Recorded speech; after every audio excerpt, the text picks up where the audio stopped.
আজকে ইন্টারনেটে দেখলাম কলকাতায় একটা সড়ক গাছের সাথে দুইটা বিসি ঝুলিয়ে রেখে বলছে এটা অঙ্কের বিসি। কোথায় নামিয়েছে চিন্তা করেছেন? বিসি যদি ওর না মনে হয় ছাগলের বিসি হবে, কারণ তো সাইজ দেখলাম ওটা ওর বেশি হওয়ার কথা না, ওটা কোনো ছাগলের বিসি হবে গাছের সাথে ঝুলিয়ে নিচে লিখে দিয়েছে অমকের বিসি। আপনি একটা মানুষকে মারবেন, মেরে ফেলেন, চোখ তুললেন কোন কারণে? মনে করছেন তার মা বাবার দোয়া মিথ্যা হবে? কখনো না, কারণ মায়ের দোয়া আর বাবার দোয়া আরো সে চলে যায়। তার মায়ের ওই কান্না আমি ওই বছরে শুনেছিলাম, বাবার আফসোস দেখেছিলাম।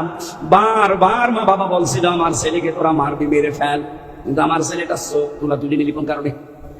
আমার মনে হয় মা বাবা তাহাজ্জুদের পানিতে বসে আল্লাহর দরবারে বিচার দিয়ে ফেলেছিল, ওই বিচার আমার আল্লাহ এখনো পর্যন্ত ভুলে যায় নাই। দুই চোখ তুলেছিলেন, আপনাকে আল্লাহ এত টুকরা টুকরা করে দুনিয়া থেকে বিদায় দিয়েছে যে জানাজা পড়ানোর জন্য একটা টুকরা এখন পাওয়া যাচ্ছে না।